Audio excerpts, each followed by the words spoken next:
تو غم کبھی ختم نہیں ہو سکتا. صحیح بخاری میں جو قتل حمزہ والا چیپٹر ہے نا، اس میں آپ دیکھیں واشی نے قتل کیا سیدنا حمزہ کو، اور نبی صلی اللہ علیہ وآلہ وسلم نے بلا کے پوچھا واشی کہ یا رسول اللہ قاتل حمزہ یا رسول اللہ. فرمایا تو ایسا کر سکتا ہے کہ مجھے اپنی شکل نہ دکھائے؟ پوری زندگی آپ نے اس کو اپنے سامنے نہیں آنے دیا، حالانکہ چچا کو شہید ہوئے 5 سال ہو چکے تھے. کسی نے آپ صلی اللہ علیہ وآلہ وسلم کو مشورہ نہیں دیا کہ بھی سوگ تو جو ہے وہ 3 دن سے زیادہ نہیں ہے، آپ 5 سال پرانے چچا کو یاد کر رہے ہیں. آپ نے تو بلکہ اپنا جو آخری خطبات میں سے خطبہ شہدائے احد کے اوپر ہی جنازہ پڑھ کے دیا تھا، اپنے چچا کی قبر کے اوپر جا کے وہاں پہ جنازہ بھی پڑھا. اور غم حسین تو ختم نہیں ہو سکتا، جیسا کہ غم حمزہ ابن عبد المطلب ختم نہیں ہوا، آپ کو رہا. اور غم حسین تو ایسا غم ہے جو آپ کی زندگی میں بھی آپ کو تھا اور وفات کے بعد بھی. زندگی میں مسند احمد میں حدیث موجود ہے، میں نے اپنے یہ ریسرچ پیپر جو ہے کربلا والا، اس کے اندر وہ ڈالی ہوئی ہے کہ مولا علی علیہ السلام کہتے ہیں میں نبی صلی اللہ علیہ وآلہ وسلم کے پاس آیا، آپ نے حضرت حسین کو گود میں اٹھایا ہوا ہے، زاروں کے تار رو رہے ہیں. میں نے پوچھا یا رسول اللہ میرے ماں باپ آپ پہ قربان، آپ کو کس نے غمناک کیا؟ فرمایا ابھی جبرائیل علیہ السلام میرے پاس آئے تھے اور انہوں نے مجھے خبر دی کہ آپ اس بچے سے اتنا پیار کر رہے ہیں اور آپ کی امت اس کو فرات کے کنارے شہید کر دے گی. اور پھر جبرائیل علیہ السلام نے یوں ہاتھ مار کے مجھے کربلا کی سرخ مٹی بھی دکھائی، تو اس کی وجہ سے میں پھر غمگین ہو گیا. اس طریقے سے مسند احمد میں موجود ہے حدیث کہ مولا علی علیہ السلام جب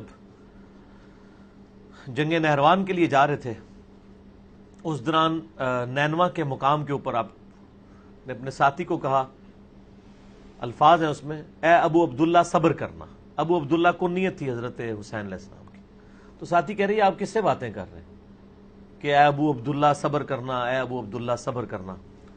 فرمایا میں نے نبی صلی اللہ علیہ وآلہ وسلم سے یہ حدیث سنی تھی.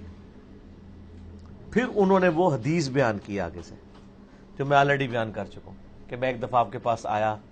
یہ مسند احمد کی حدیث پوری یوں ہے. وفات یعنی کہ بعد کیا 50 سال کے بعد جب واقعہ کربلا ہوا ہے 10 محرم 61 ہجری کے اندر، وہاں پہ آپ دیکھیں کہ ابن عباس کہتے ہیں، مسند احمد میں یہ موجود ہے اور تواتر کے ساتھ ابن عباس کے شاگردوں نے اس خواب کو نقل کیا. شیخ زبیر لزئی صاحب، شیخ شعیب ارنو دونوں اس حدیث کو صحیح کہتے ہیں کہ ابن عباس نے خواب دیکھا کہ دوپہر کا وقت ہے، نبی صلی اللہ علیہ وآلہ وسلم کے بال بکھرے ہوئے ہیں، پرانگدہ حالت ہے، جسم کے اوپر ڈسٹ وغیرہ لگی ہوئی ہے اور ہاتھ میں خون کی ایک شیشی ہے. اور ابن عباس کہتے ہیں میں یعنی کانپ اٹھا، میں نے کہا یا رسول اللہ صلی اللہ علیہ وآلہ وسلم میرے ماں باپ آپ پہ قربان، یہ آپ کی کیا حالت ہے؟ فرمایا یہ حسین اور ان کے ساتھیوں کا خون ہے جو میں صبح سے جمع کروں کربلا میں. تو وہ کہتے ہیں میں اس وقت اٹھا، وہ دن اور تاریخ میں نے نوٹ کر لی. بعد میں پتا چلا اسی دن 10 محرم الحرام 61 ہجری میں حسین ابن علی کو ان کے ساتھیوں کے سمیت 72 کے قریب وہ بنتے ہیں ٹوٹل، شہید کر دیا گیا، جن میں سے 18 اہل بیت تھے اور باقی دوسرے لوگ. تو یہ غم حسین تو جاری ہے جی. اب یہ حدیث آپ دیکھ لیں تو نبی علیہ السلام کی وفات کے 50 سال کے بعد ہے. اور آپ کو میں بتاؤں یہ وہ حدیث ہے جس کو نقل کر کے ایون اسماعیل دہلوی، جس کو دیوبند اور اہل حدیث دونوں اپنا بزرگ مانتے ہیں، انہوں نے جو ان کی کتاب اپنی وہ تذکیر الاخوان ما تقویت الایمان، یہ دونوں اکٹھی چھپی ہوئی ہیں، ہمارے پاس موجود ہیں.